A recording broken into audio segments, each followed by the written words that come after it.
Welcome students, हम बात करेंगे प्रॉब्लम की जो कि रिलेटेड है introduction to solutions of trigonometric equations. और हमारा जो क्वेश्चन है वो ये है कि find the approximate solution of the equation. और इक्वेशन है जी 5 times sine square of t plus 3 times sine of t minus 1 is equal to 0 that are in the interval minus pi by 2 to pi by 2। मतलब ये जो हम principal आप समझ लें कि ट्रिग्नोमेट्रिक फंक्शन साइन फंक्शन ले रहे हैं और इसकी डोमेन को हमने रिस्ट्रिक्ट किया कि ये माइनस पाई बाय 2 से पाई बाय 2 तक रहे। ठीक है, तो इस लिहाज से इसका सोल्यूशन क्या होगा, अब हम इस बात को समझते हैं।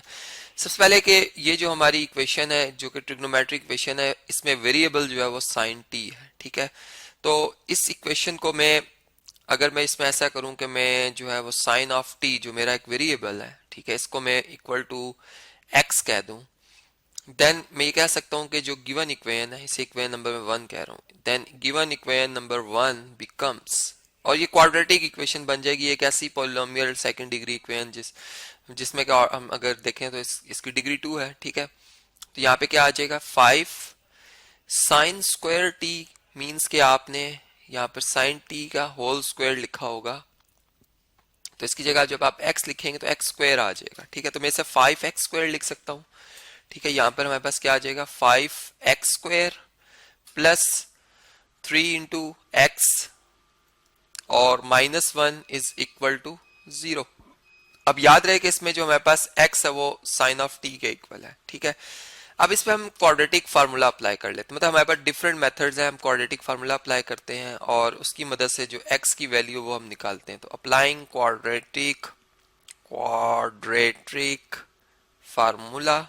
ठीक है जी, और आप ये फार्मूला जानते ही हैं, आपने अपने जूनियर क्लासेस में पढ़ा हुआ है। अगर मैं इसको लिख दूं कि ये फार्मूला होता है जी एक्स वेरिएबल अगर हम फाइंड करने जा रहे हैं तो नेगेटिव या additive inverse of coefficient of x plus minus coefficient of x square minus 4 times product of coefficient of x square and constant whole divided by 2 times coefficient of x square 2a means. ठीक है, तो यहाँ पे आप देख सकते हैं कि हमारे पास जो a है कोफिशिएंट ऑफ x स्क्वायर है वो 5 है गिवन क्वेश्चन में, कोफिशिएंट ऑफ x जो है वो 3 है, जबकि कांस्टेंट जो है वो हमारे पास नेगेटिव 1 है। ठीक है, अब देखें, अब अगर हम इस इक्वेशन को सॉल्व करते हैं तो हमारे पास इसमें इनकी वैल्यूज को पुट किया जाए अगर, तो माइनस और ये 3 है हमारे पास। ठीक है, इसको बल्कि पॉजिटिव लिखता हूं मैं, ये 3 है हमारे पास। ठीक है, प्लस माइनस 3 का स्क्वायर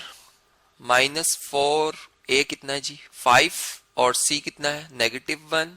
ठीक है, whole divided by 2 times of A, और ए हमारे पास 5।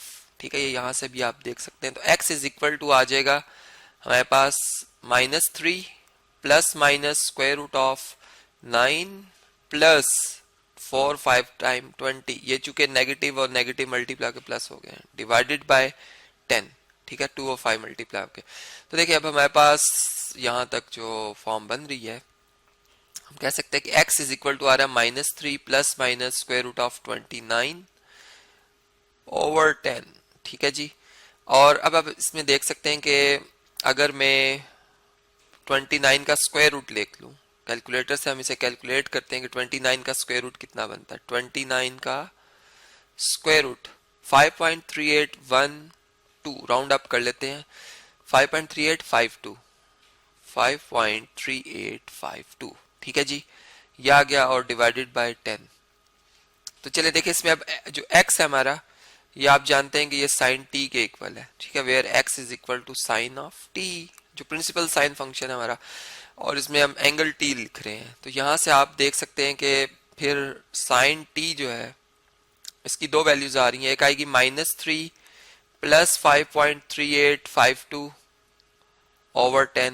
ठीक है, और इसकी दूसरी जो वैल्यू आएगी वो sine T is equal to आ जाएगी माइनस 3 माइनस 5.3852 ओवर 10।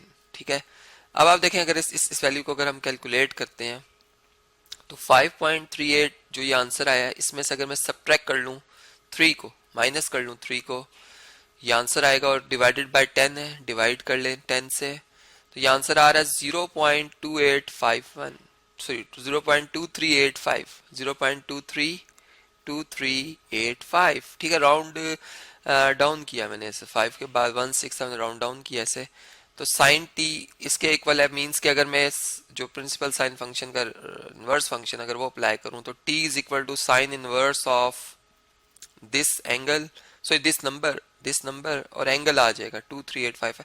तो एंगल्स में रेडियंस में लिख रहा हूँ, ठीक है, नंबर्स की शेप में।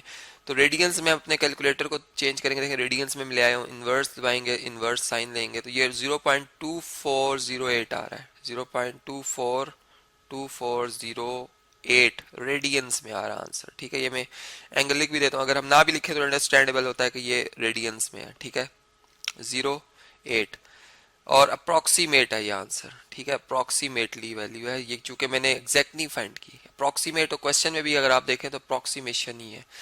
इसी तरह यहाँ पे अगर आप देखें तो साइन ऑफ टी जो है वो इक्वल टू -8.3852 आ जाएगा ओवर 10। और अगर मैं इस नंबर को, चले मैं पहले लिखता हूँ माइनस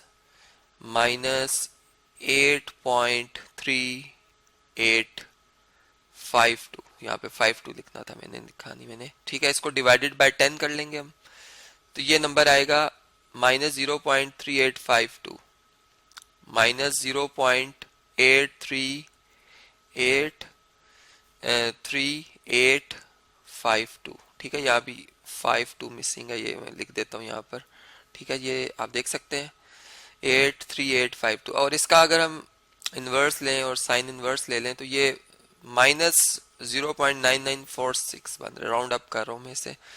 तो यहाँ से साइन टी अगर इसके इक्वल है तो t is equal to sine inverse of this number 0.83852। और इस पे जो एंगल आ रहा है रेडियंस मेयर्स में, ये हमारे पास कितना आ रहा है जी, ये -0.9946 आ रहा है रेडियंस में, ठीक है। तो ये दोनों वैल्यूज हमारे उस इंटरवल में एग्जिस्ट करती हैं, अप्रॉक्सीमेट वैल्यूज हैं, ठीक है। ये भी अप्रॉक्सीमेट है, इसको मैंने एक को राउंड डाउन किया, एक को राउंड अप किया, ठीक है।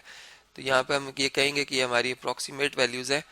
तो इस तरह से जो हमारा सोल्यूशन सेट बनेगा उसके अंदर ये दोनों ही नंबर लिखेंगे जो कि हमारी गिवन इक्वेशंस को सेटिस्फाई भी कर रहे हैं, ठीक है। अगर आप इन्हें वापस गिवन इक्वेशन में लिखेंगे इन एंगल्स को और देखेंगे तो हमारी इक्वेशन की लेफ्ट हैंड साइड और राइट हैंड साइड जो है वो बराबर आएगी। इस वजह से ये सोल्यूशन के सेट में लिखे जा रहे हैं, अदरवाइज ये सोल्यूशन सेट में नहीं लिखते।